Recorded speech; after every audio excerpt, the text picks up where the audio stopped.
Back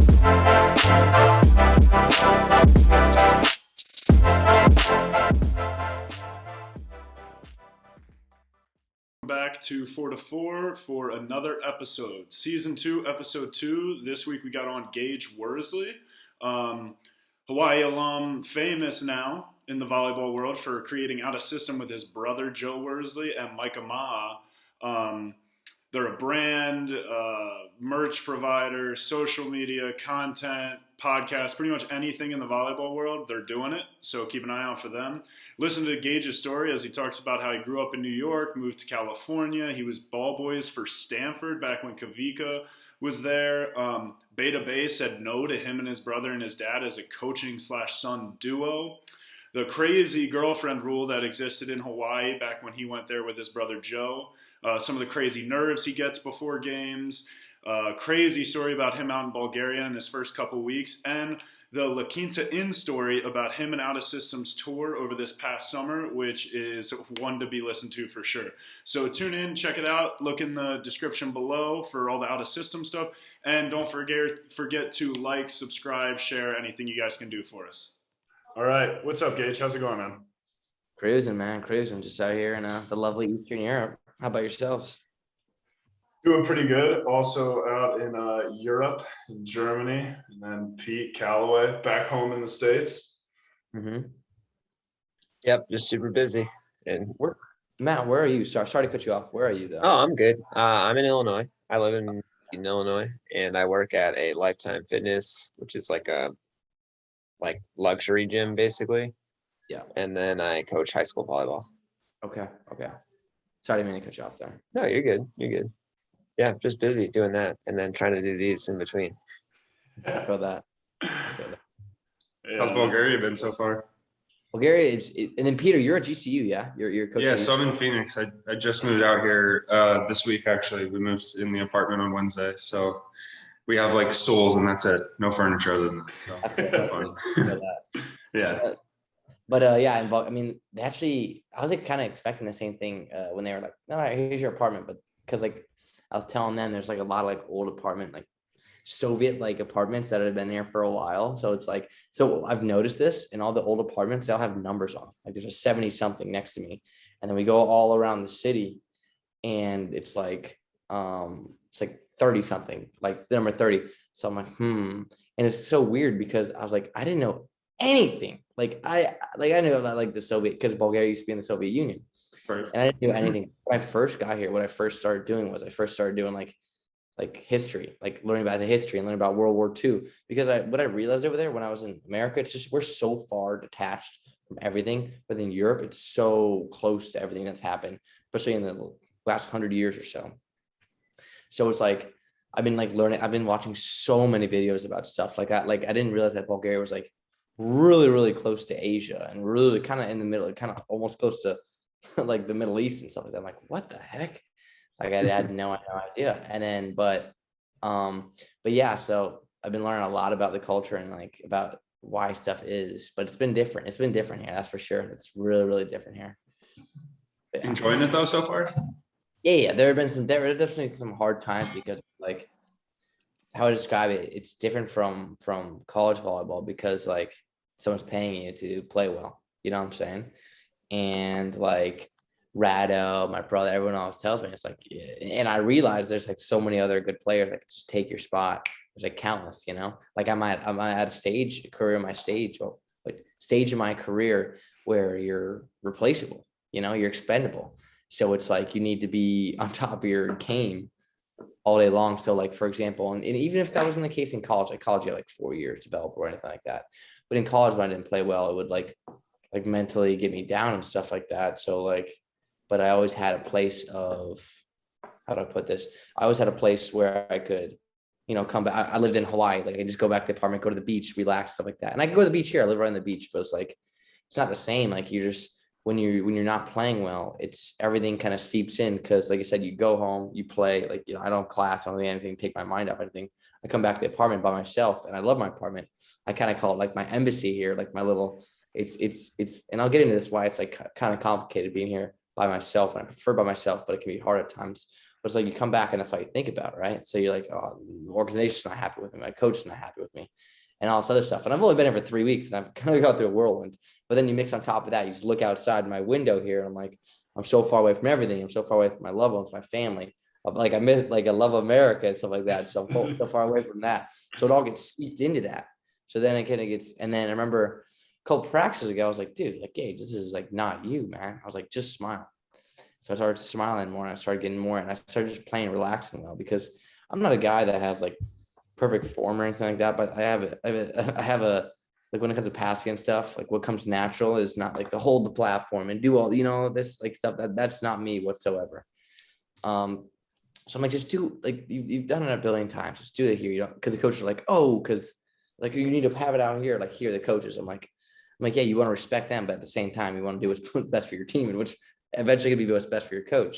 So I started smiling more, just kind of doing my thing, and everything started to fall in place. And I've been playing really, really well since.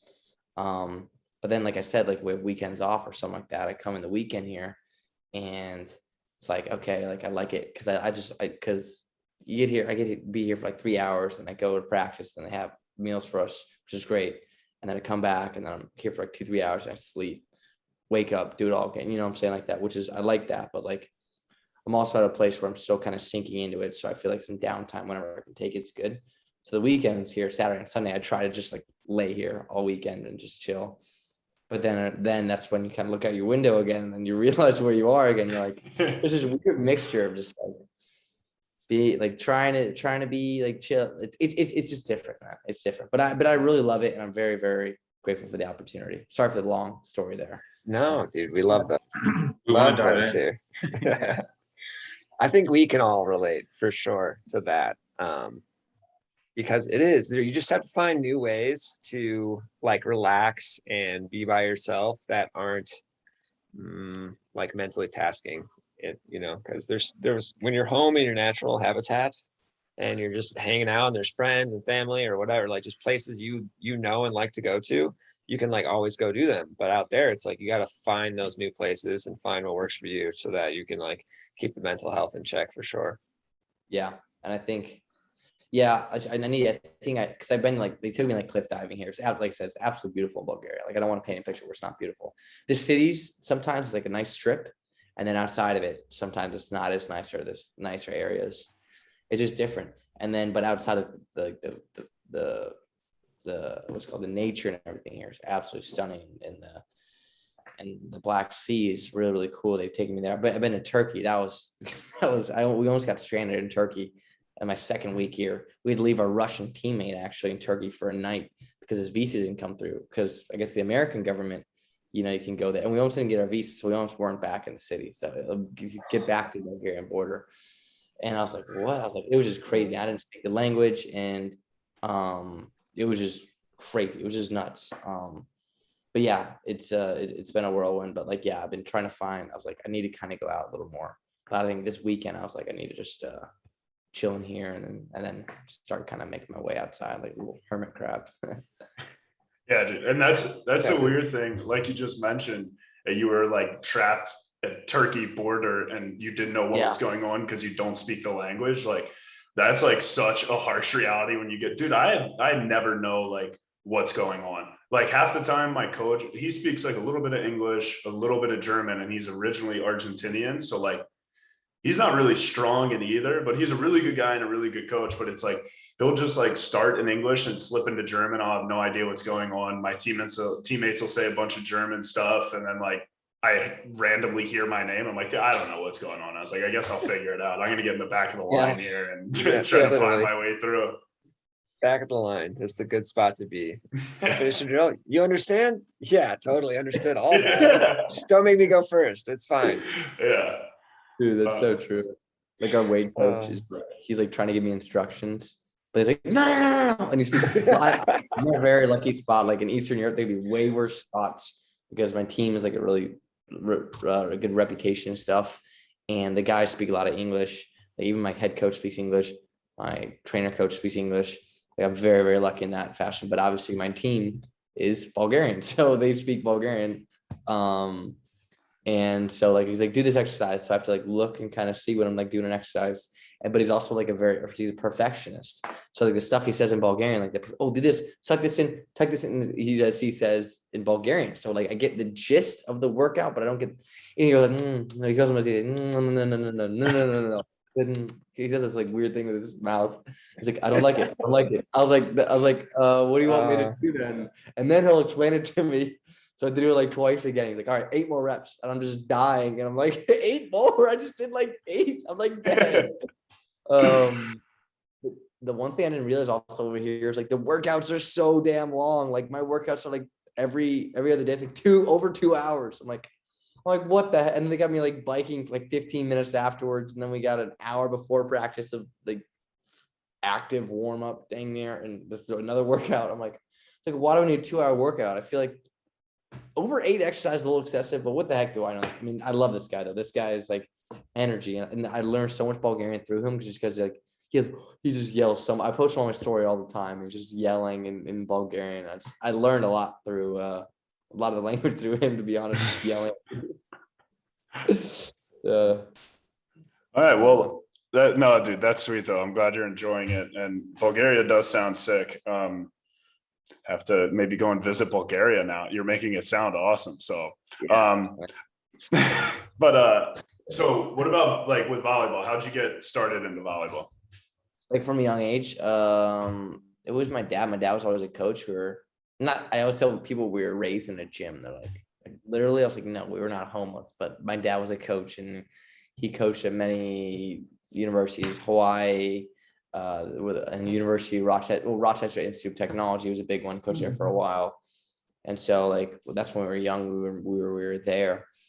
And my mom was a head athletic trainer, and like my dad was on the upper like stairs up, and then my mom was like right here. So we'd either be in the training room or help my dad, or just playing with balls like from a young age in the gym. So we were raised in that environment. My dad didn't want us to play volleyball. I was like, he said, want us to play like basketball. We were playing soccer. He wants to play football a lot. We want to play football.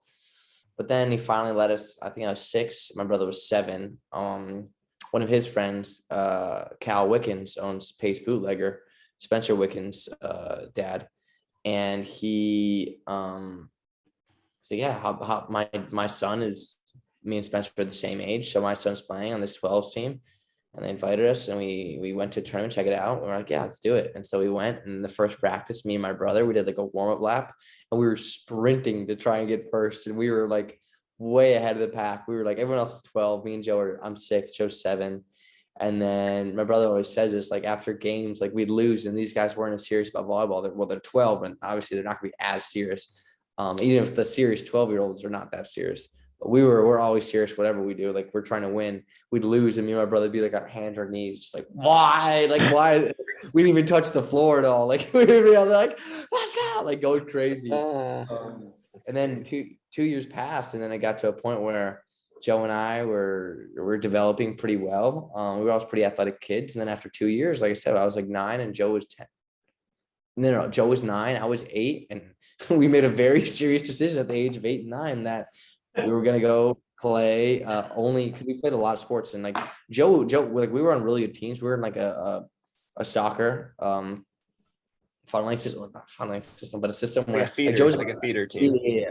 Like Joe was about to go play in like an Italian tournament in Italy, and he was like 9. Like it was like we were like that serious, but we made a mature decision at the age of 8 and 9 to go play only volleyball. So we only played volleyball for Pace Bootlegger.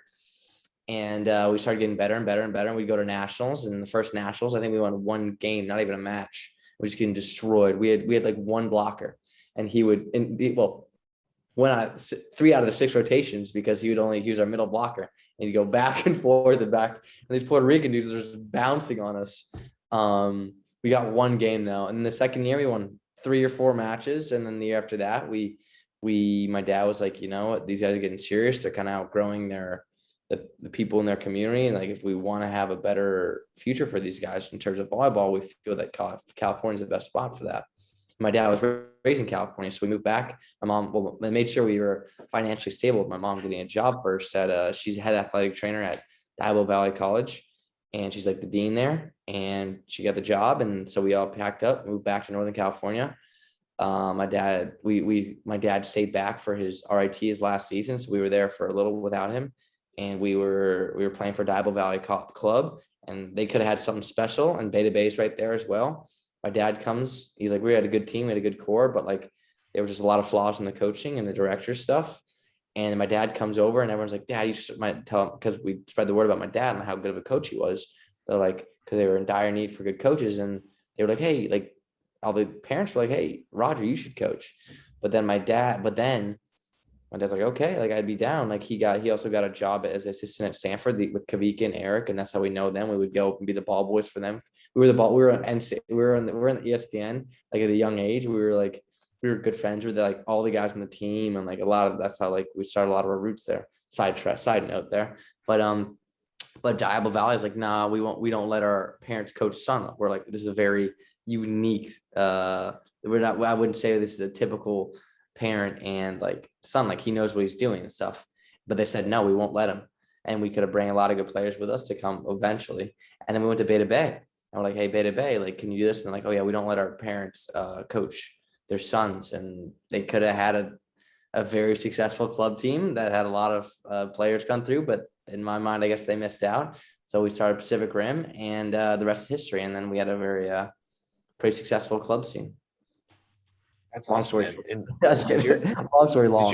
How'd your dad get into volleyball? Like, did he play a bunch as well? Did he play somewhere? Oh, so he was at Cal Poly SLO, and he graduated there. And a bunch of his friends in the hall were on the girls volleyball team, and they're like, "Oh, they need a manager or something like that." And or is it what are they called? Like not what are they called, but what is the position called? It's like you're still at the school and you're assistant coaching. I forget what it's called. Like a GA, graduate assistant? Yeah, exactly. I think he was a graduate assistant or manager, and he just fell in love with it, and then he just kept doing it, and then he just got better and better jobs, and he's very, very successful. He has a lot of awards even before Pac Rim and everything like that, and he's coached a lot of some of the best talents come in the United States in the last couple of years. So it's been pretty cool just seeing him. I mean, just build the ranks, inspirational. And then, like I said, he made a commitment, and he definitely dropped a lot to come to California, and he sacrificed a lot. So I'm very grateful for that.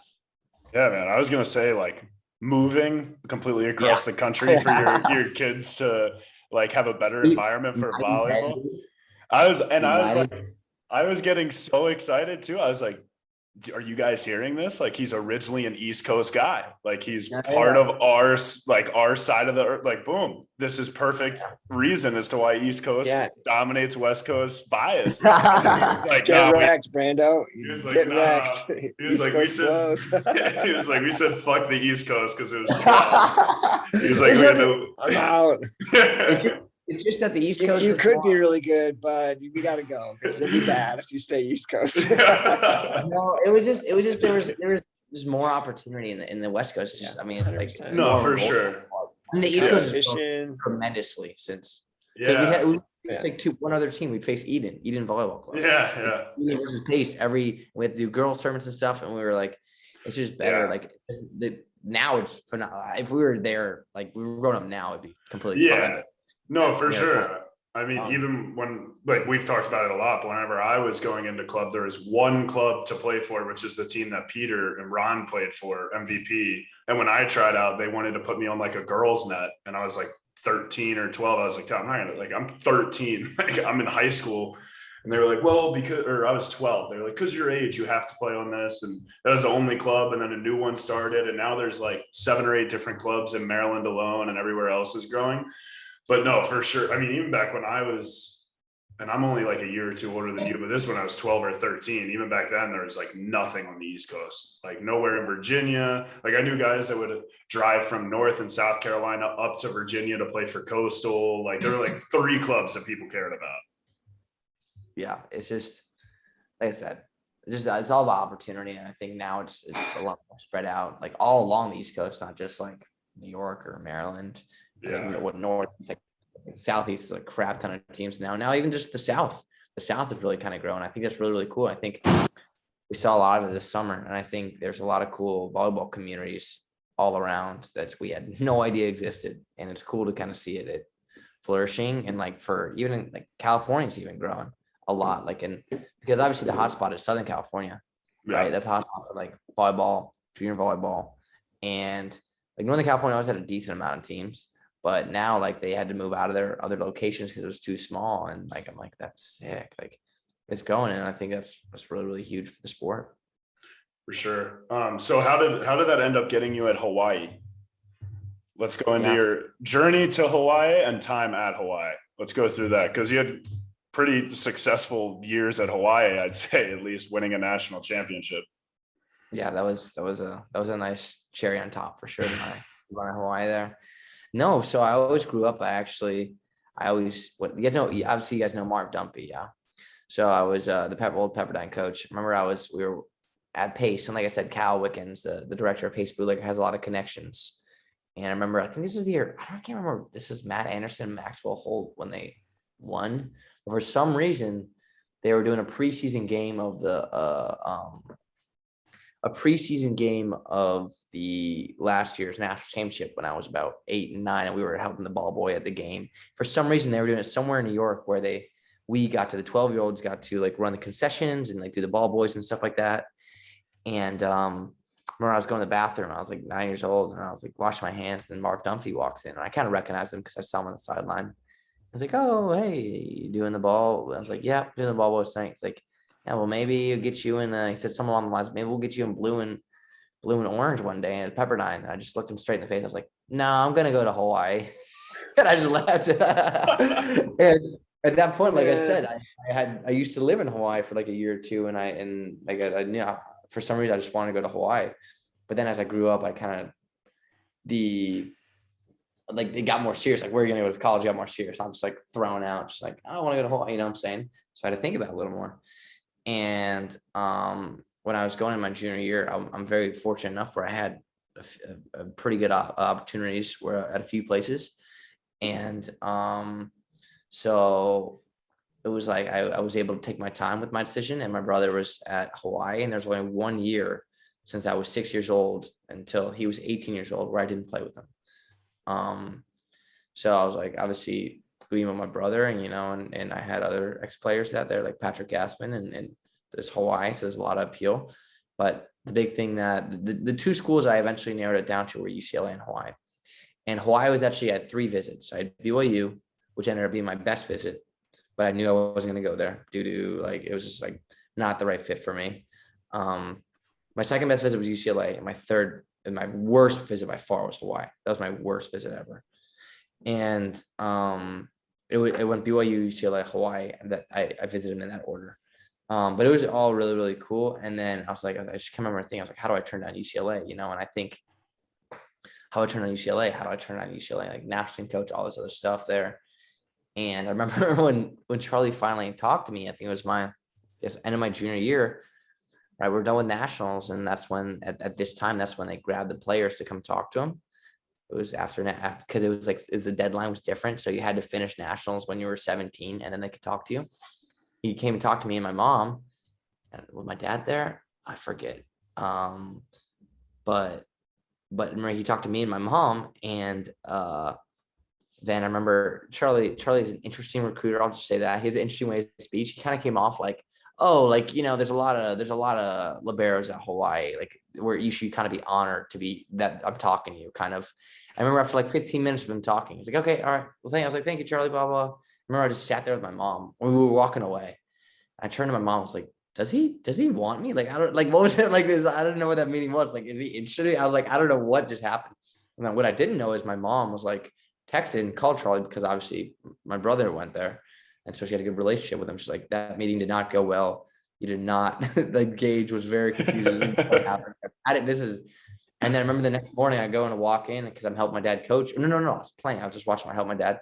And then Charlie comes up to me. He's like, oh, apparently we're supposed to have another meeting. I was like, wait, what? And then I'm like, okay. So my mom told me, and then we go and have another meeting. He's like, all right, look here. Like, we want you. I kind of like broke down the wall, not like the macho kind of scene. I was like, okay, sweet. And so I went, and my BYU was awesome. Just not the right fit for me. UCLA, again, it was amazing. But then Hawaii, wait till I say this Hawaii story. That was That was by far the worst visit I have ever been on in my life. So we go to Hawaii, and for some reason, this is now, it wasn't just Hawaii's fault, it was my fault too. I kind of came in because I think I was also very critical, because I think a little part of me was like, my brother was also like kind of getting on and off the court. Like he wasn't a full starter. So I kind of had some like resentment towards Hawaii, because obviously I'm very protective of my brother when he should have been starting. I'm going to put that out there. Like it would get to the point where if they didn't put Joe in, I'd root against him. It was like that. My bottom of my brother was that strong. He would never feel like, he's like, Gage, why are you doing that? Like, I want him. I'm like, it's like, no. I'm only voting for Hawaii if you're in the game. If you're not in the game, I am not rooting. I'm rooting against you. And, until they put you in the game. It was like that strong. So we go, and I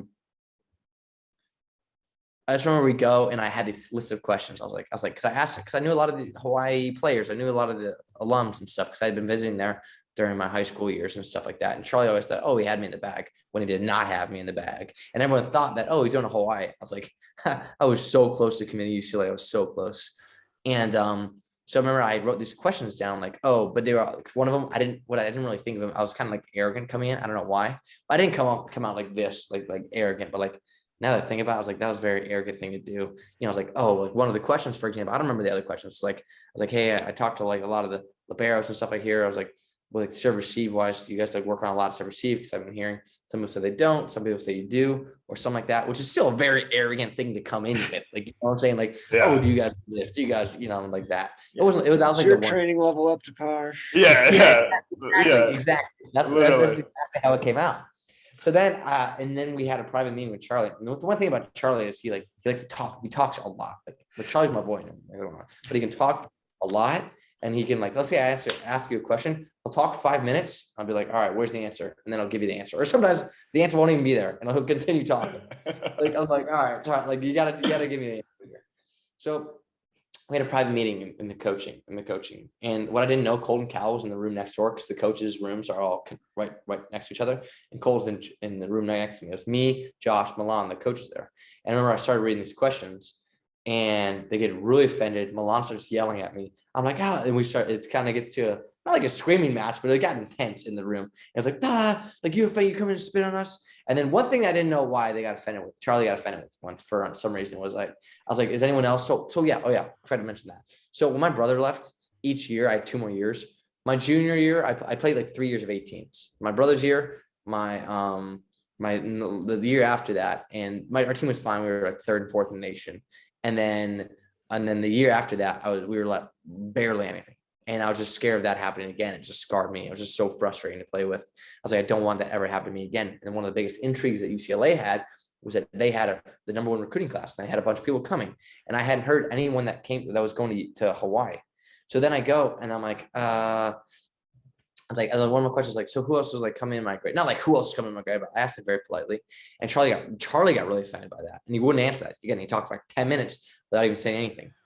It's like, he didn't answer the question. That's so weird. He's like, I've never been asked that question. Blah, blah. I don't mean to paint Charlie out as a bad guy at all. It was just like, it makes sure it was a simple question. Ticking time bombs. Like I came in there. It was just not a good combination. Again, Hawaii, no regrets, greatest place you ever play. I love Charlie. And so going there, and it was just a mess. It was just an absolute mess. And then I remember right afterwards, they had like a scrimmage with UCI. I remember me and my dad sitting at they got on the floor because I was a recruit. And I was just like slunched over like this. I was like, and my dad and I were talking. I was like, how can I turn on UCLA for that? Like what just happened in there and stuff like that. And then it got worse that night. I hate parties. Like I hate parties. Like I don't go out very much. If I go out, like I'm going to a movie theater, I'm going late night T-Bell or Mickey D's with my boys. Like that's going out for me, or like doing something, not like a party, or like kickbacks I'm fine with, and it was well, it's always hot in Hawaii. I remember I was sweating. It was around October at this time. They took me to a party, which as a new guy, as a recruit, I didn't really want to go to. Like I don't drink at all either. So it's like I'm just like here and I'm sweating. Like, I know we're out of time. No, you're good. And I'm sweating at this party, and it's just so packed. The only good thing is that we went to Safeway, got DiGiorno's, and there was this random person's house. It was packed. We put the DiGiorno's in there, but that made it even hotter. We were just in the kitchen, and it was loud. And I was like, dude. And I was sweating. I was like, I just kind of want to go. And they just kept staying there. We were there for a while. I was like, why am I here? It made it even more miserable. So the recruit meeting itself was horrible. And Charlie kind of told Joe, he's like, yeah, I think he's going to UCLA after. And he told me that. But Joe brought me in the room. He's like, right before I left, the night before I left, he's like, hey, man, we had a very heart to heart with my family and stuff. Like, this is the place to be. Like I don't like let what the antics or whatever happen here. Like, this is where you need to be and like stuff. I was like, yeah, but I don't know. So I go 2 days go by and my parents like take a week or two to kind of like think about it.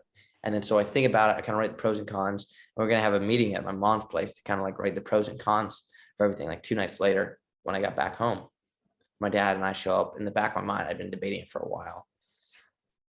And then I just kind of thought, I was like, okay, I think I know where I need to go. My parents were like shocked because they're about to like write everything down. And I was like, and they're like, I was like, I think I need to go to Hawaii. And I think they wanted me to go to Hawaii in the back of their minds, for sure. But they're like, really? And I was like, yeah. And I remember I called Charlie because then I started calling coaches. And when you say, hey, coach, I'm choosing blah, blah, it's not the greatest conversations, a little awkward. But they're professional. They know what it's all about. But luckily I've been wanted at those schools. So it was not too awkward or anything like that. But and then Charlie calls and he's like, hey, Gage, what's up? I'm like, oh, and I could tell he's walking.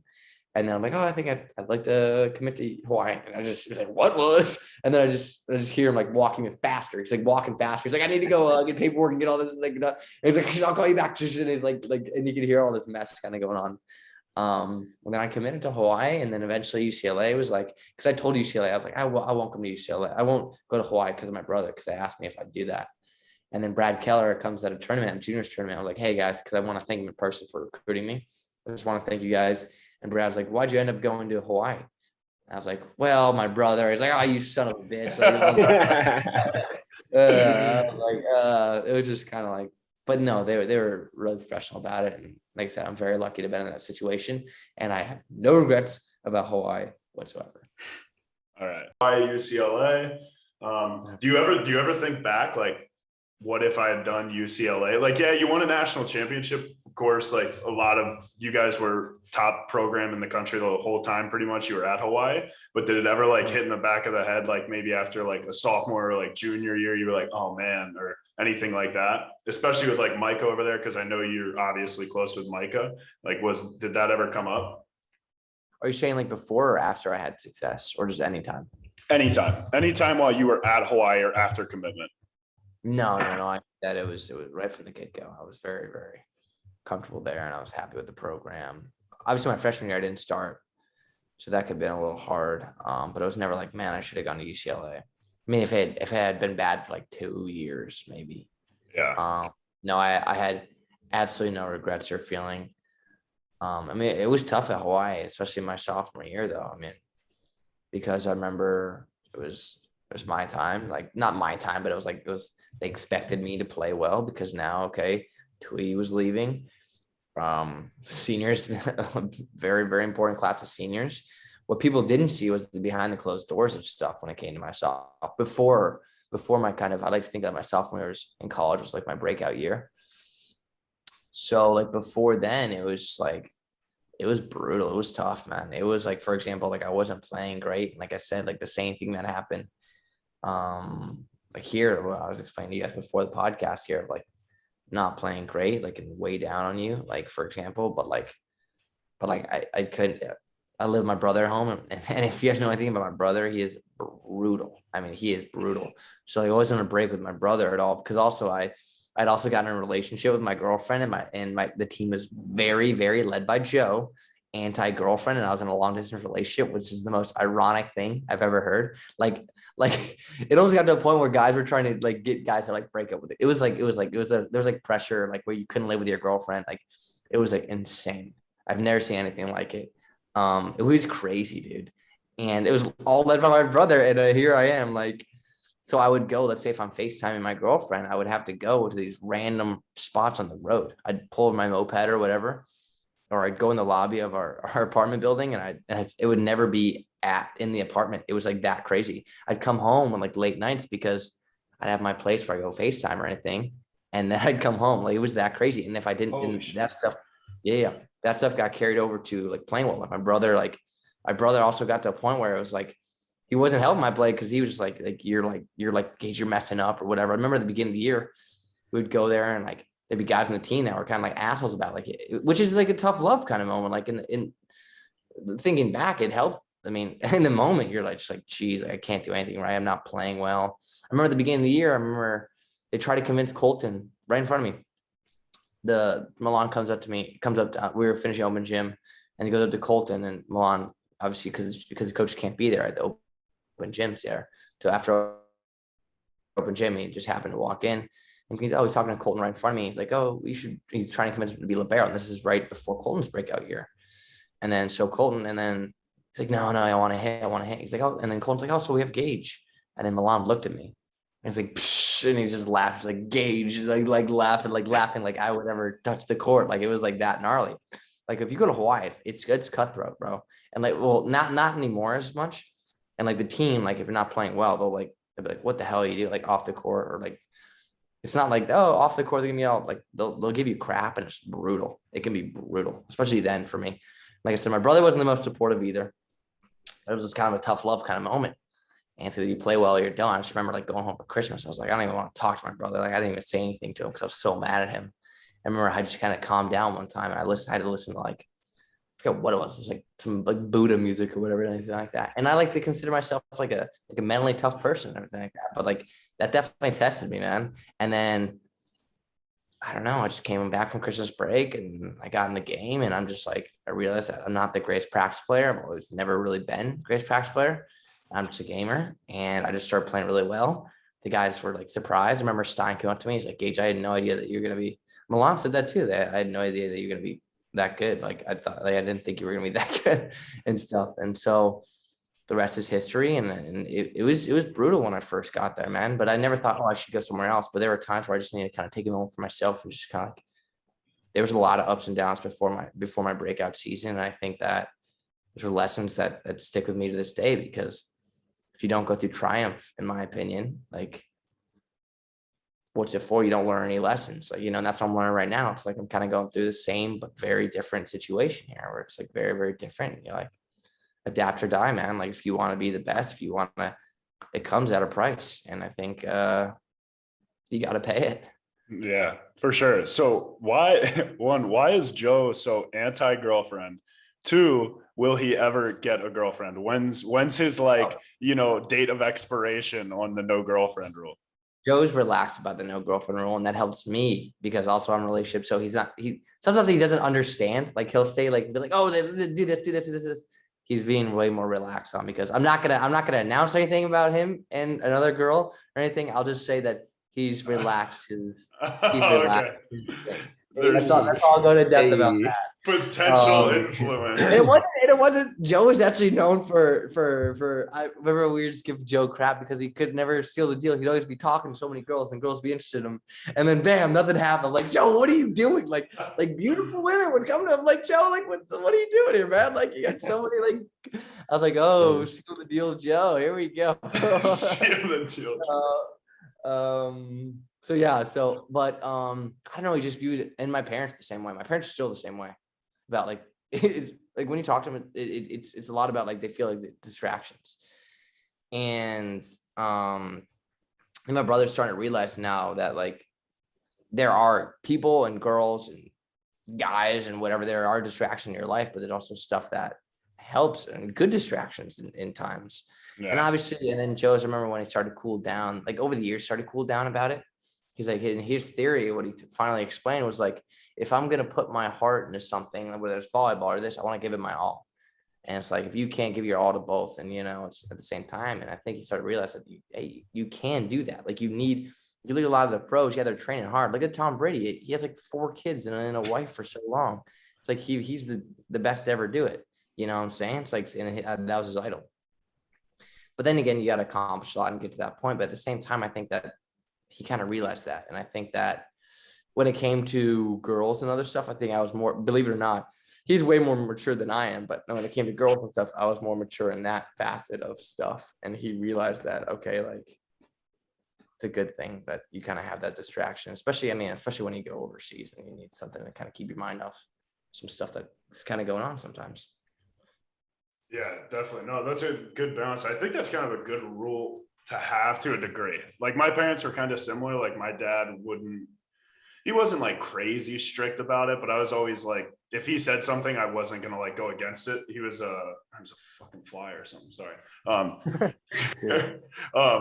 But like Peter's met him. Like he's Marine Corps, like still has had the same haircut for like 30 years. So when I was a kid, that was like the most intimidating thing in the world. Like my dad would rip my ass apart. So like anything he said, I wouldn't question it. But once I got to college, it was kind of like, all right, you're an adult, like your decision's your decision. But I agree. Like when I was in high school, I was kind of happy with like the whole like no girlfriend rule. It kind of made it nice because like you were saying that Joe was like, it was all focus in like complete commitment to volleyball. It's like I was never taking time to like go to like on a date or go to a dance. Like, and honestly, I never really had interest in like any of that stuff, like dances and shit when I was in high school. It just wasn't me. So yeah, it is kind of nice to have that commitment, but I agree. I think at some point you kind of need to take a step back and have like something outside of volleyball, especially in terms of a relationship, because you get to a point where all of your relationships are through volleyball. It's like if you're spending all that time in the gym, your only friends are from volleyball. So it's kind of nice to have a girlfriend or somebody else that you can like just talk about life and other things with, where it's completely separate from the court. Yeah, I think that's so important because Max, my best Max Rosenfeld, is still Hawaii. One of my best friends. We're like, dude, if you have a bad practice, if you have something else, and that's all you think about, it's only gonna get worse. So it's good to kind of take your mind off. But then again, like I get where he's coming from, because like it's like some people are like, yeah, you don't want a girlfriend because you want to experience college or stuff, and I get that. Like, and like that year, it was like do or die. That's why I said when we lost that year, the national championship. I mean, if I'm going to be honest with you, I don't give it our conference called the Big West. I was like, I don't give a damn about the Big West Conference final. Like, I don't even think about that thing. I mean, it was amazing atmosphere.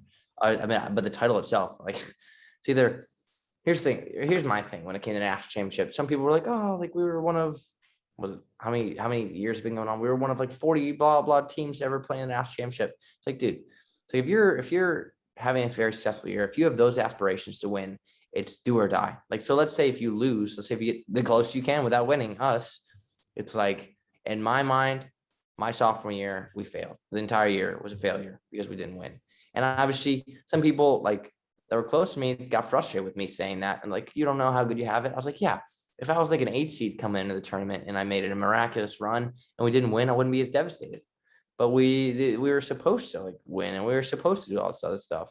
And that's when I learned the hard lesson of, even though I was like, I remember coming to that game and I was like, it's a fairy tale ending. We're gonna, like it has to happen. Like me and my brother's final game. Like it has to win. But that's when I learned it's like, nothing has to happen. You don't get handed anything. Like there's no, like, it's a lot of it is out of your control that you can only control, which is so nerve wracking for me, which is like, because like, this is like your do or die. It's like your whole entire thing was a failure. And I find myself for 45 minutes afterwards just bawling. Remember, my brother came in the locker room. I was just holding him, and he was holding me like in his arms, and I was just crying. And I just kept saying, sorry, I'm sorry, I'm sorry. And like, and that's that. And that's the last time I played my brother in like an indoor volleyball setting, like officially. And it's just like, nothing's ever handed. And the second time through, I learned that, which was so nerve wracking. I was like, this is my last time. None of it's in my control. I can only control what I can control. And I try to keep on that.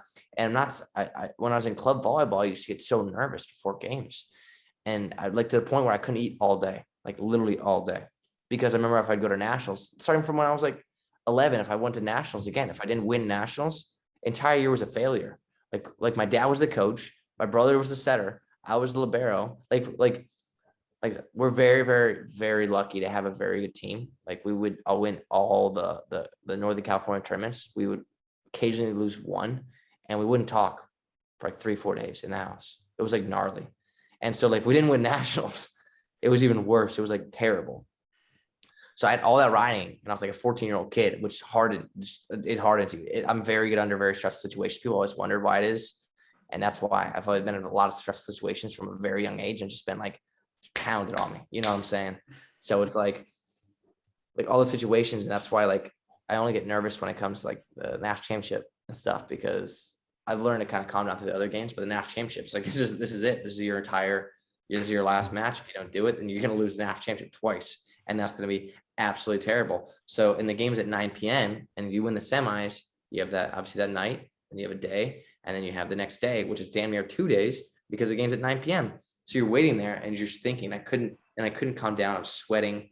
I was just ready to go. And I remember we won and everything like that. And then we recorded our podcast afterwards, and I was just like, and I had never spoken like that, especially on the camera. Like I remember when I was recording the podcast, because all my anger and angst and my energy and I was on a power trip, like everything kind of went into that podcast, and I'd never sworn so much in my life. And my parents were disgusted with me. And my like Micah and Joe were just like, what the fudge? You know what I'm saying? Like, and I was like nuts. Like it's all just kind of came into that. And sometimes I listen, I'm like, oh my God. And I was talking about, I was like, I want to just end their, like, I was literally saying on the podcast on camera, I was like, I just want to end their season. I was like, I'm just going to end it. Cause that's what I was thinking during the whole tournament. I was like, I just want to end their season. Like I was looking across the net. I want to end their dream. I want to end it. Like I want to destroy these guys. Cause I'm a very fun loving guy, but when I get into volleyball mode, I get crazy. And, kind of came out then, and luckily we won it the second time, and I wouldn't have to, and I could live with myself. That would have been bad, man. That's what I was gonna say. If I lost too, man. Oh, that would be something else. That'd be horrible. I can't even. But yeah, it worked out in our favor. I don't really experience that. Yeah, I can't relate on the college level necessarily because I obviously didn't win a national championship there, but that seems a lot like how my high school was. Like I made the varsity team as a sophomore, and we somehow got to state after graduating like a bunch of seniors that had just three-peated. And I was like, hell yeah, we got second. No one even thought we'd be there. And then the next year I was like, oh, like we're gonna win because our team's so much better now. And we choked to one of my future teammates, Spencer Sauter. They knocked us out. And then my senior year, I was like, well, this is going to be it. And I had the same mentality, like, you're done. Like, you come into our gym, like, you're going to get beaten bad. And we went 42-0. That's it. It was a hell of a season. But the pressure there of just like, this is the last time. I mean, it helped us play a lot better. But after choking the year before, we just assumed, that nothing's for granted. You don't just get, even if you're a part of a really good program with really good teammates, like, you don't just get to win. You have to put in the work. And it's tough. Yeah, it's like one of those things where I kept thinking, I was like, I just want to fast forward to like, sometimes I was so nervous, I just want to fast forward to after the game. Like we won everything like that. And like, but you can't, like, you got to go through it because like one of those things where it's like, I just knew, I was like, we win, you'll have that legacy forever, and you won't really think about the nerves that were before the game, all this other stuff that was just like, it's like, I always describe national championship as a psychological torture for me, at least. It's crazy. Like I played better. Like I don't freak out on the floor. Like I play better when I'm more like high strung and I'm more nervous. That's how I know I'm ready to play, but that's on a whole nother level there. So I just remember it was like, I just knew I was ready to play, and it just like, I'll never forget like the nerves before the game. Like I was like, Gage, don't ever forget this moment right here. Just like how it's like you're sweating the entire day, and you're just like staring at yourself in the mirror, just like like just crazy, just going nuts. And just those moments, man, I'll never forget. And I'm fortunate now that I don't really think about it. It was like one of those things when we won. It was more relief rather than celebration. Like for me, like we celebrate stuff like that, like after the game, like we went and we hugged each other, but like it was just more, now I can just kind of put it behind me and not really have to think about it, rather than it just being the monkey on my back that I never got off. And then I just remember the guys went crazy. I remember, dude, so many people, like I said, I don't drink, but the guys enjoyed themselves that night, dude. The morning after, because we had to fly 13 hours back to Hawaii, dude. They showed up, and I just remember like guys, about 3/4 of our team was just like half dead. They were just like partying literally in the freaking what is it? In the lobby of the hotel, because there was a bar there. They were just partying it up, and they were dead. And they had to fly 13 hours. Guys were like slumped over at the airport, and we had to go to the airport like 4 a.m., 5 a.m. And which is the awkward. And the awkward part was that we're staying in the same hotel as everyone. It's BYU and everything. BYU and Hawaii walking at the same time, the same entrance. I was like, oh, that's awkward. And there was like Hawaii fans there, and a few BYU fans. Hawaii fans like, wow. And then it was this BYU family starts to walk right past, and they end up eating at the same hall right next to us. When you know what I'm saying? Like, it was just like, it was crazy, dude. It was just like, I wish it would have been a little more separate, you know, because if I was BYU, I'd be like, I don't like, if I was Hawaii and I was like to Long Beach, like after we lost, I wouldn't want to do that. It's the worst experience of my life. But luckily we went in our favor, man. And yeah, the guys partied it up. And we had 13 hours travel. We were all like, Max, one of my guys, didn't shower for 3 days because he was like going crazy and stuff. Like, he still had his for like 48 hours because we were next up because we had a parade right after when we landed. And I was like, I just want to get home. And like, he still had his ankle wrap from the he still had his jersey and ankle wrap for like 48 more hours because he was partying so much. And so many guys were partying. They were just absolutely hammered showing up at the airport. You could smell it. And here comes Hawaii. It was like going. It was funny, man. It was funny. And but I mean, they deserved it, you know. I mean, the guys deserved to let loose some steam. They're graduating and stuff and just having a good time. It's a good time, man. I ended up playing with some of your college teammates the next weekend. They kept the train going. I'll leave it at that. Oh yeah, they were still celebrating it for sure.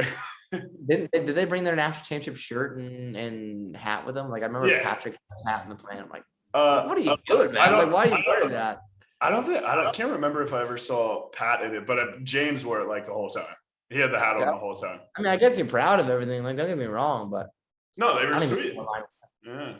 I think I won a national championship. I think I would never take my hat and shirt off. I would always have it on. Always. That's true. Maybe I'm taking for granted. But so obviously storybook ending to Hawaii, which is great for you and awesome that experience wrapped up that way. Let's get into a little bit of out of system. So obviously you have that company now, which is a whole content provider of all things from podcasts to merch, everything else. You started with your brother and everything like that. Obviously, you guys are very well known. So how's that been going? And you guys just got done with your big summer tour. Yeah, that was what started. I just remember the beginning of it. Joe just kept turning towards me. He's like, dude, we could do this. We become like bigger and stuff.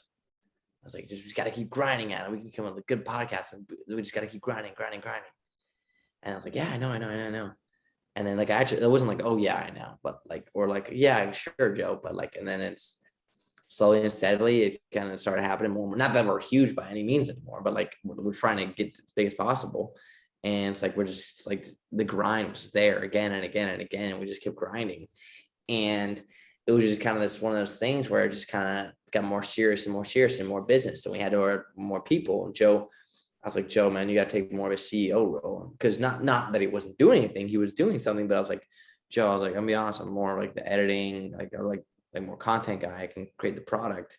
I was like, but in terms of business, I don't really want to do a lot of business stuff. That's all you, man. Like, you're the business mind. You can do stuff. You're more, like I said, you understand stuff. And we also had to bring another guy in named Michael Wiseman, Dirty Mike.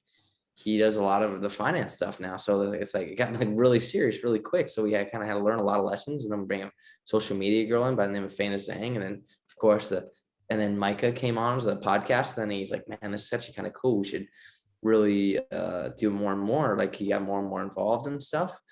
And then it's called not a word. And then Jake McSlunks hopped in as he's not an unofficial member, of course. And Jake McSlunks, the legend. So it just kind of grew each day. And then we had this crazy summer tour where we, for 5 weeks, hopped in a van, traveled everywhere, played in the top grass tournaments, had a pretty successful tournaments. And we just hosted clinics. And that's where we got to see a lot of the volleyball pockets of the world and the different stuff. And we have some insane memories. Like, we vlogged the whole thing, so on our YouTube and everything. And we took Polaroids the whole thing. So we have a Polaroid book of the entire trip of like 96 plus Polaroids. And it's just insane to kind of like look over, like occasionally like watch an old vlog and just remember those times. And it was just insanely cool. And it was just like, we just spread the word a lot. And like, our bag of merch, it was like just a bunch of trash bags that we put the merch in because we found that was the most successful to move. And we could literally feel ourselves, because we had to lug it from the car to the tournaments. We could feel ourselves, okay, we're making more and more sales. We could literally feel it because it got lighter on our backs. And yeah, man, just recording the whole thing. I mean, that's just a trip. That's just unbelievable. You know, it was just the right place, the right time, right people at the right time, and spread the word. And it was just one of those legendary things. And we think I grow our name pretty really well. And now we're in Europe. It's a little tougher because we all kind of had to settle in and stuff. And we're slowly pumping out more and more content. And then we're in the next week or two or so, we'll start really, really going at it again. And OOS to the top, we like to say, you know, and hopefully it's brighter, keeps getting on brighter. I'm sure it will, man. You guys have been growing like immensely, I'd say, recently. And the more you do grow, the easier it's going to be to get more followers. But it was really fun to see you guys like just at Wapaka was a blast, and just like what you guys have been doing and putting out, and a pretty good run of tournaments. He said, for people that don't know, they kicked the asses of everybody that they saw. So they had a pretty good showing, I'd say, for the grass tournaments. I think you won all of them, if I'm not mistaken. Yeah, except we won all the and then we went to 6-man Manhattan Beach. How was that? And first of all, phenomenal, so fun. We won that. That could have been my favorite tournament, but we didn't win it because in my mind, this is what happened was, so we got picked up by a team of a lot of good friends, really good team, really solid team, a lot of old UCSB guys. But I was only they don't do liberos, they do DSs. So I was in 3 rotations. Joe was in back row 3 rotations, and Mike was only front row for 3 rotations. I don't know why they took him out or anything like that. So what happened was when playoffs came around, because it's also like a party there, but our team is also like a serious party. Like you got to balance it. Mm-hmm. So me and Mike and Joe, you could just see playoff time kicked in. Like we're ready to go. You can see the intensity, you see the level, but around us, not so much. Because I don't know because like, I mean, this has been our livelihood for so long, and this has been our tour for so long. It's like, okay, pool play. Okay. Just make sure you do well in that. But what playoff hits, you know, that's a whole nother animal. You got to kind of take us down. But we're only at 3 rotations each. And like I said, we elevated, and their team, not so much, you know? So we ended up losing. It was just a really big bummer. I was like, damn, we're going to end the summer like this. But I was like, it's like actually out of system is undefeated, but the team because the company's out of sponsor, Lionstall, we're not with them, but we got to go back, and we're like, you know what, screw this. Next year, we're coming back with our own team, and we're taking this thing. Cause I'm not just going to we did not take this thing. Like people were like, oh yeah, 6-man, blah, blah. And we're like, dude, I'm not like a week after we still didn't want to talk about it. Like we took it that serious. like we were to take it very seriously. We still have fun and stuff. Don't get me wrong. Yeah. It's just an insane environment, but yeah, sorry to cut you off there. No, I'm glad you did. Cause that's what I was going to ask. It was just, it was a great summer. And like I said, man, it just we're with homies, and like I said, we have merch and stuff, and I never thought I'd be a designer for merch, and like I have so much fun with it, you know. And then I edit the videos and stuff, and I take pride in a lot of them. It's a lot of fun, and it's just crazy how it's blossoming, and eventually I want to turn into a kind of a livelihood in the future. But obviously I have other dreams and aspirations right now that I want to accomplish, and then I can focus more onto it. Yeah, no, and you'll be able to, sure. Yeah, we kind of also understand that because we all have our own like priorities we're trying to do that like, because this stuff is really fun right now, and we want it to be something that we could make something we can just do all the time and continue to have fun, because it's not really work, you know. Sometimes it's work to do it, but it's not work like going to a 9-to-5 job. But gotta take care of the 9-to-5 job first so that we can make this continue to happen. 100%. Yeah, that's the hard struggle of things. It's like, you know, you gotta find ways to. My brother says his main thing is like monetize everything. So it gets on me like when I'm putting out stuff, like make sure the merch is on there, make sure, you go to here, use the promo code here, you know. And so he's like, you got to make sure, because eventually if you want to turn it into a business, he's like lecturing me. He's like, you got to do this, you got to do this. So I said, he's the business mind. He knows all of it. So he gets on me plenty of times to make sure, like I said, eventually, you know, livelihood, we got some big ideas coming up, and hopefully we crush it. We'll see. I'm sure you will, man. Best of luck to the out of system crew for sure. I was going to see what you guys had coming up next, but I'm assuming that's soon to find out kind of thing. I mean, well, it's not like too. I can give you guys a little glimpse of stuff before we start really now. Sneak peek, little taste. So for those of us who see what the taste like. No, but I think one thing that we kind of realized, we're like when we went to nationals and stuff, and like our videos did well, like we spread the our name a lot, like over just being a couple days there. We're like, dude, I was like, when me and Joe were talking, we've been talking about this for a while. So what we just did is we have added some athletes. Jenna Gabriel is one, and Jenna Gabriel and Nicole Haynes, the setter for Texas and the setter for Nebraska, are added some athletes now. And we have, the merch is supposed to be in their hands by now, but we have added some athlete merch and stuff. And it's really sick. It's really, really cool stuff. But there's been some stuff with the company that's supposed to be, anyway, that's a whole nother headache, but it's getting there soon.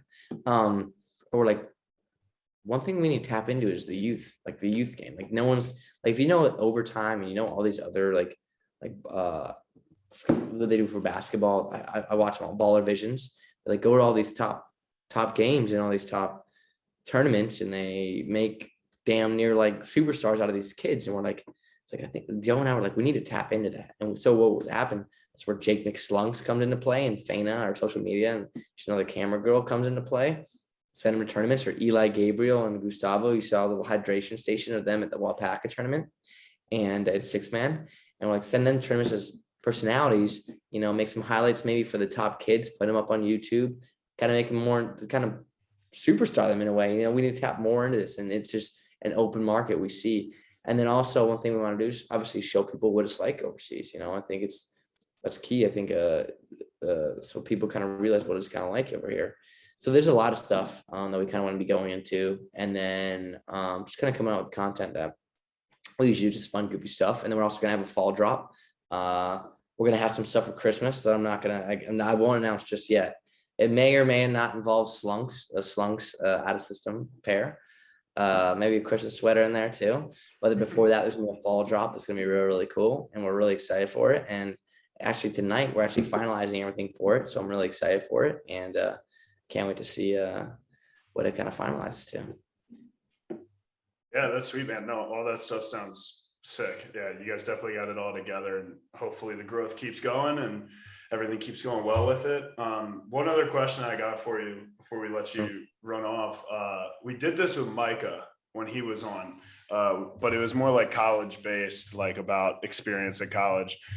What's one like really funny story from this summer? So Micah gave us one when he was at college about like a face-to-face standoff with this girl on Bruin Walk. It's hysterical. It's actually on our YouTube channel and it's on the podcast and whatever, but it was unbelievably funny. So I figured you would have some good stories too, at least from this summer. Without the summer did mention something that happened in your first 3 weeks out there. So either or. I can't remember. You said you were going to save it for the podcast. Yeah, I don't know what it was either. It was something about Bulgaria, though. Oh, in Bulgaria? Yeah, something. I just had it. Oh my God, dude, it's at the tip of my tongue here. No, what happened? Oh my God, I completely forgot. I can't believe I did that. No, but Hawaii on the tour. Oh, God, I'm sorry, guys. My bad. No, it's okay. It's okay. I just remember there's so many crazy parts about the tour. At the top of my head, I can't. It's so hard to do stuff at the top. Dang it! I just remember like sometimes like oh yeah, the La Quinta. Have you heard about like the worst hotel we've ever been in? Did we tell you guys about that? All right, so we show up to Kansas City. And Joe's like looking like, obviously we're like, all right, let's save money. Like, we don't really care where we stay. We don't give a damn. Like just book the cheapest one. And I'm like, all right, fine. Just book the cheapest one. So we booked the cheapest one. And in Kansas City, where the Boys Nationals was held, it was the La Quinta. And La Quinta is usually fine. Now it's a legendary term to say La Quinta with us. So I remember we show up. First off, we were supposed to send an insane amount of merch to La Quinta to help sell at Nationals, like have a flash sale outside of Nationals. They said, oh yeah, send it to us. We sent it to them. A day later goes by, and apparently what they did, they sent around 15 big boxes of our merch, and they sent it back to USPS, costing a crap load of money. And we're like, what? What'd you do? They're like, oh yeah, we can't host any of your stuff. We're like, what? So they sent it all back, costing a lot of money. And we're like, you got to be kidding me. And it only just works from there. And we're like, and obviously in my mind, I'm thinking like a professional hotel that just kind of had some stuff at receptionist, you know. When we show up, dude, it was straight up crack house. We show up, dude. We show up to this place. And all of a sudden, like I get in and like there's this guy outside, like kind of like sketchy. And everyone we walk by looks like a crackhead. We go and this freaking leaves in the hallway and stuff, smells of cigarettes in there. And we go in and the receptionist barely speaks English. And she's like super rude, just super rude. And we walk by and she's like, nah, she doesn't even say it. We're like, okay. So we go down the hall again. The janitor's like this old like crackhead dude, like scraping with this old bucket, kind of scraping the leaves. I'm like, what the hell? Our neighbor just looks super freaking sketchy. Like, cause he walks out when we walk into our neighborhood, bam, we go in, smells of cigarettes, and there's 2 beds, like twin beds. We go in. Remember, I look at my door and I look at my, and well, first off, I go and check out the shower. It's like red stains all over the shower. I was like, is this blood or is it me? I don't know. So I remember I go to my bed, we turn on the TV, and the TV is like the size of it is a monitor. It's a straight up monitor. And it was the NBA finals, it would glitch out every 3 seconds. And it was like, And then I look at my bed. My bed is like a stain on it. It's like wet. I'm like, what is that? And me and Joe and Mike, I'm like, dude, is that what I think it is? I was like, is that semen? Is there a freaking semen? Like wet semen on my bed right now? You're like, what the hell? I was like, dude, what the hell are we staying at? It was so bad. Oh no. So we go, and then we're like, we need someone to change the sheets. So Micah and I, we storm to the front. Well, Micah storms to the front with Jake, and Micah's like, we need someone to come and change the freaking sheets. And she's like, no, too late. We don't do this. No, it's 10, it's 9. We don't, no. And we're like, we have no one. And she wouldn't even come to the front. Like she was in the back room. And she wouldn't even come. Like, we had like, no, they don't understand. Like, so we paid for this room. Someone come and get it. It went back and forth for 3 minutes. It's a screaming match. Eventually the manager comes in. She's like, okay, no worries. I'll change the sheets. She comes to change sheets. We're like, okay, we're going to dinner. I was like, I do not trust my electrical gear here. I took my bag, my electrical gear bag in my backpack. I put it in the car when we went to dinner. I was like, dude, we can't stay here, blah, blah. We go back. It gets even worse. So we're like, okay, Joe found an exact same hotel across the street, just as cheap, really nice.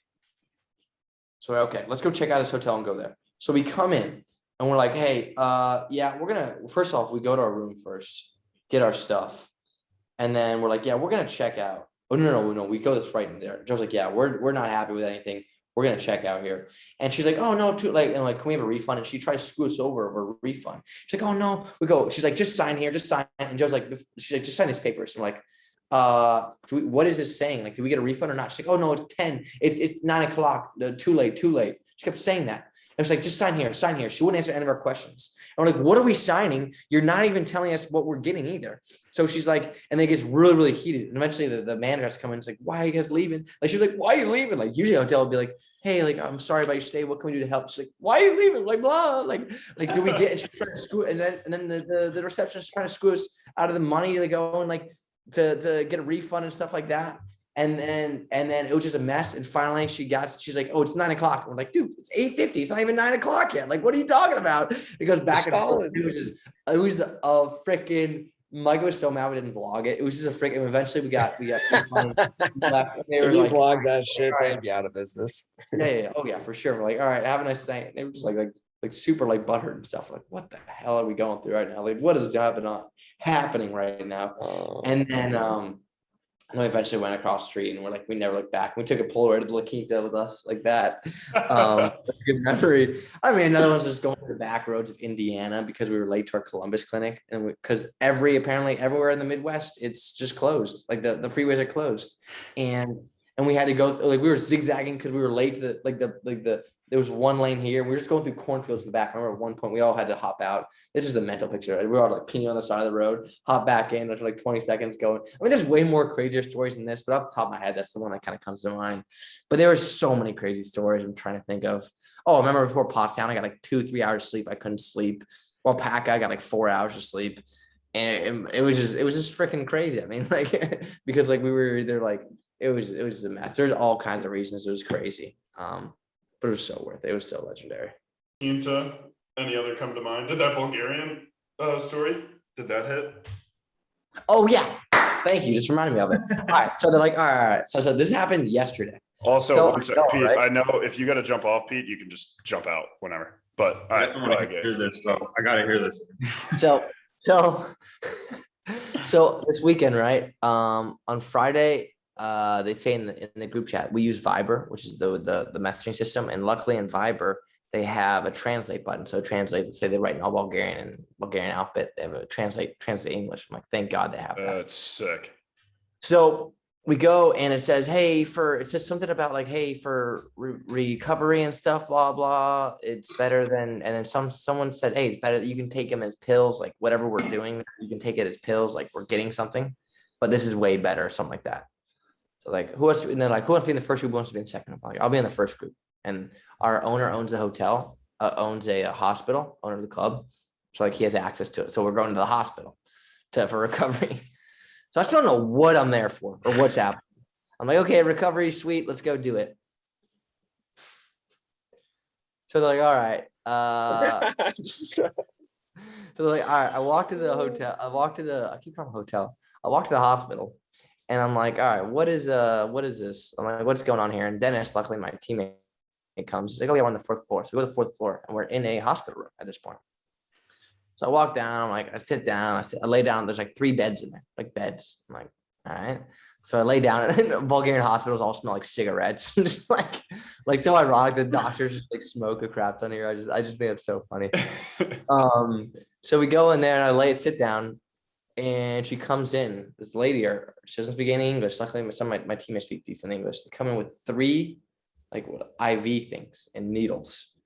And I'm like, it's like, what is going on here? And she brings in this yellow fluid. She brings in this about yay big, this yellow fluid, and hooks it on there. And then she's like, okay, lay down. I'm like, what? Like, what? Like, what is going on here? I'm like, what? And she's like, she takes out a needle. No, she starts cleaning my arm. She's gonna put a needle in there. And I'm like, what is happening right now? I'm like, I don't even know what's going on. And then there's like the teammates are acting normal, like, yeah, like talking to each other. And I'm like looking around. I'm like, what is she gonna put in me? And she takes the yellow fluids, starts extracting blood or a small thing of blood, puts in another needle, and then connects the needle to that, and then she starts putting the blood, the yellow stuff in me. And I'm just on the bed, and I'm like, I don't know what they're putting in me at all. Like I have zero, until this day, I have no idea what they put in me. And I'm like, how long is it supposed to last? Like 30, 40 minutes. I'm like, what the fudge? Like, what is going on right now? So they keep just pumping this thing in me. I'm just like laying there. I'm like, and then they eventually take it out and then put water in me. And they're like, okay, after like an hour and a half, they're like, okay, you're good to go. And I'm like, what did they just put in me? I told my girlfriend, she's like, what are you doing, Gage? I told my mom, she's like, what are you doing, Gage? You can't do that. I'm like, to this day, I'm going to go ask my mom, like, what did they put in me? They could have put like, I don't know, like horse tranquilizer in me. I have no idea what's in my system right now, but apparently I'm way more rested. And I was like, what the hell? And I'm going to go learn tomorrow what got kicked into my bloodstream. How do you feel? I feel good, you know. Great. I feel like it was definitely horse tranquilizer. I feel great. Yeah. Dude, you're gonna like turn into like Bulgarian folk or something like that. That's what I'm saying. The super serum soldier for Bulgaria. Why? Why did you not have more questions when you were there? Why didn't you ask? They don't speak English. She did so quick. She doesn't speak English. I'm like, what? I should have. I was like, all right. This is But they can't even translate medical stuff to English. Like they can't. Yeah. Even if they speak English, they're like, I don't know how to tell you what this is in English though. Like I can tell you the Bulgarian word for it, but dude, yeah. It was just like one of those moments where I'm like, what the hell is going on right now? It was cool though, you know. Where do they put it?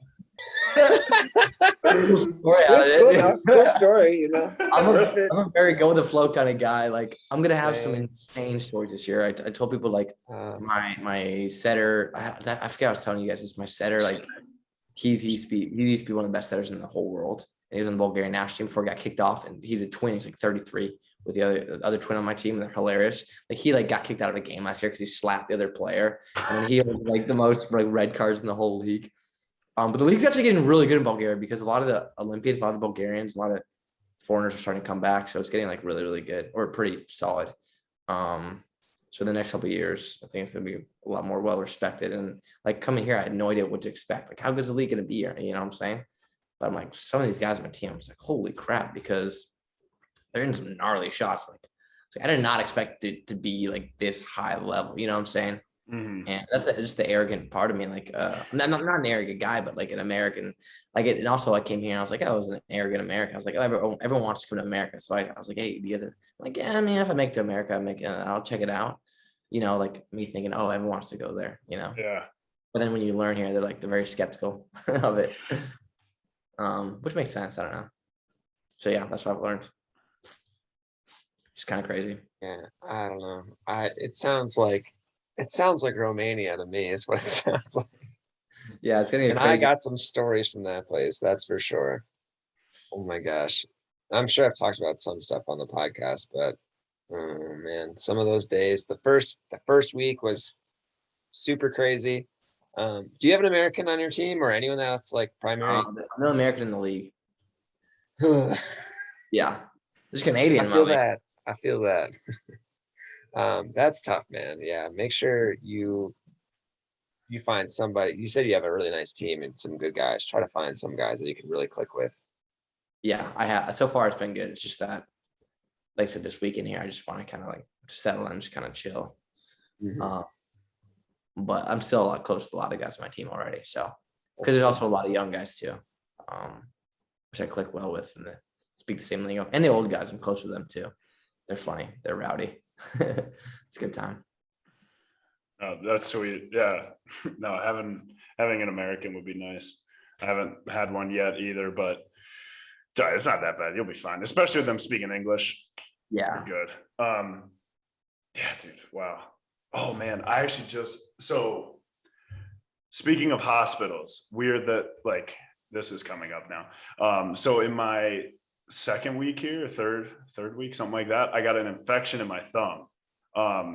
It got blamed on volleyball, but it's totally because I bite my nails, which now I don't because I got this infection. So like it sounds so much worse. Everybody's always like, oh my God, like what it like essentially it's like an infection of a cut. Like you get a little cut on your hand, a piece of dirt gets in, whatever. So it started like swell up, whatever. I had to go to the hospital. I asked our manager, I was like, should I go with a German guy? Because obviously I don't speak German. He's like, no, you'll be good. I was like, oh, okay. So I'm at this hospital completely by myself. I get back there and the doctors don't speak much. I ended up making it work to where I got back there and they knew what was wrong. And then the doctor that was actually going to like look at it spoke decent English. He was like, look, like it's building up. Like we have to cut your finger open a little bit, like drain it out. And then like, you got to like wait a week. And I was like, all right, whatever. Like we'll do that. He's like, it's the best option. So he puts in the anesthesia in my thumb because he's about to slice my hand open. And he was like, we have to wait a few minutes and then we'll go. And I was like, all right. And I just sit there and then he comes back. He's like, okay, we should be good. And I was like, all right, cool. And he was like, he just goes, he's like, all right, cutting, like warning me that he's going to cut it. He puts the knife in and he told me, he was like, it should feel something, but like it won't hurt at all. I was like, cool. He's like, knife's going in. I was like, all right, cool. Goes in. And I was like, all right, little sting. And then he just whoosh, and just drags it. I felt every ounce of that cut. I was like my hand was on the table and I like kept my hand steady because I realized there's a knife inside of my finger. The rest of my body was like spazzing. I was like, oh my, I was like reaching for things in a hospital where you shouldn't be reaching for things. That's so bad. I'm like sweating. I'm like, oh, I'm like starting to shake. And then he's like, all he says is, I don't think we waited long enough. It's like, and he said it totally calm. I was like, we did not wait long enough. I was like, oh my God. It's like, it was just like deep breaths. He was like, all right, well, we're going to let it drain and then she'll seal you up and you can leave. And he just walks out. I was like, dude, it's so crazy here. It's oh my gosh. Oh, it was so ridiculous, man. It was so brutal. Yeah. Hospitals are a terrifying experience when you don't speak the language. Yeah. And like, it's also like my computer wasn't working for some reason today and I got it working. It's fine now. But like they don't really have Apple here or anything like that. So just like, dude, if I had to go to like a store, like it's called like I help. I don't know if it's like affiliated with Apple or it's just like so sketchy. Like, dude, that'd be so sketchy if I hand over this like I spent a lot of money. You'd hand over your computer and then they give you like the fake one. Yeah, Fake one back. Dude, like it was that's like the number one thing when I was here. Like, just don't let me have any electronical issues. Like, out of everything, don't let that happen. Like, I mean, maybe iPhone because they're fine with that, but like computer, dude, no freaking way.